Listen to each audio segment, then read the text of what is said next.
Hi, ఈరోజు recipe ఏంటో తెలుసా? ఇదిగో సాంబార్ పౌడర్ చేస్తున్నాండి, హోమ్ మేడ్ సాంబార్ పౌడర్. దానికోసం ఇదిగో ధనియాలు, కందిపప్పు, మినపప్పు, శనగపప్పు, మెంతులు, మిరియాలు, జీలకర్ర, పసుపు, ఎండుమిర్చి. ఇదిగో ఇవన్నీ పప్పులు మొత్తం సేమ్ క్వాంటిటీ తీసుకోవాలి. దాంట్లో సగం సగం కొంచెం తక్కువగా మిరియాలు, జీలకర్ర, మెంతులు తీసుకోవాలండి. ఎండుమిర్చి కొద్దిగా. ముందు దీన్ని ఫ్రై చేసుకోవాలి మనం. ఫస్ట్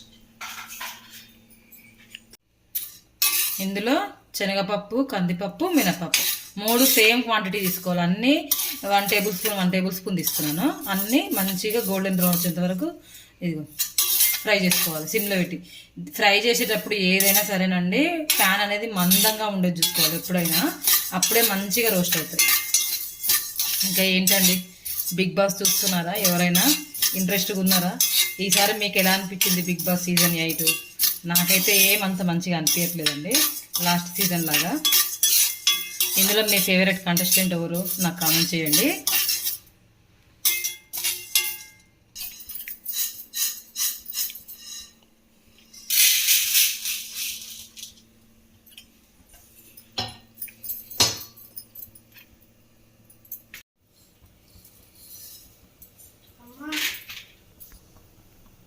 ఇదిగోండి మిరియాలు, ధనియాలు, జీలకర్ర, ఇవన్నీ మెంతులు అన్నీ మళ్ళీ సిమ్లో ఫ్రై చేసుకోవాలి.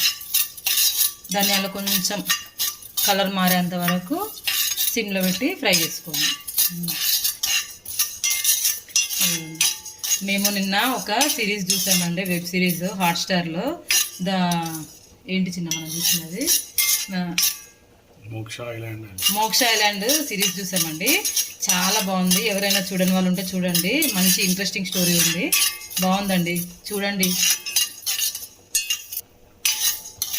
ఇదిగోండి ఫ్రై అవుతున్నాయి కదా మెంతులు, జీలకర్ర, ఇవన్నీ మంచి స్మెల్ వస్తుందండి. ఇదిగో మంచి అరోమా వచ్చేంత వరకు ఉంచి ఫ్రై చేసుకోండి, చాలా బాగుంటుంది పౌడరు. ఇది ఒక 3-4 మంత్స్ అయినా ఉంటుందండి, గ్లాస్ ఎయిర్ టైట్ కంటైనర్లో పెడితే చాలా బాగుంటుంది టేస్ట్. ఇవి కొంచెం ఫ్రై అయినాయి కదా, ఇప్పుడు లాస్ట్ చివరిగా ఎండుమిర్చి యాడ్ చేస్తున్నాను. ఎండుమిర్చి యాడ్ చేసి ఒక 2-3 మినిట్స్ కొంచెం ఎండుమిర్చి క్రిస్పీ అయ్యేంత వరకు ఫ్రై చేసుకోండి. రండి చూపిస్తాను. ఇదిగో ఇది మొత్తం చల్లగా అయిపోయినది, పూర్తిగా చల్లగా అయిపోవాలి. కొంచెం వేడిగా ఉన్నప్పుడు కూడా అసలు వేయొద్దు.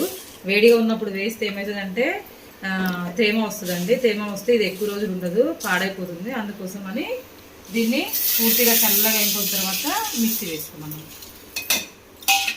చివరగా కొంచెం పసుపు యాడ్ చేస్తున్నాను.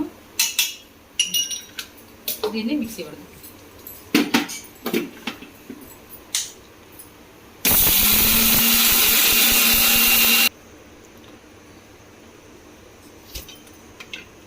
ఇదిగోండి సాంబార్ పొడి రెడీ. ఇది ఒక ఎయిర్ టైట్ కంటైనర్లో పెట్టేసినాం అనుకోండి, గాజు సీసాలో పెట్టుకోండి, బాగుంటుంది మంచిగా. దీన్ని కొంచెం చల్లగా అయిన తర్వాత స్టోర్ చేసుకోండి. ఇది 3-4 మంత్స్ వరకు ఫ్రెష్గా ఉంటుందండి, బాగుంటుంది. ఫ్రిడ్జ్లో కూడా పెట్టాల్సిన అవసరం లేదు, బయటనే సరే చాలా బాగుంటుంది.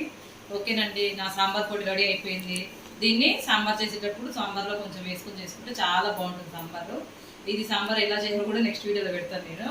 ఓకేనండి, bye. Please like, share, subscribe. Thank you.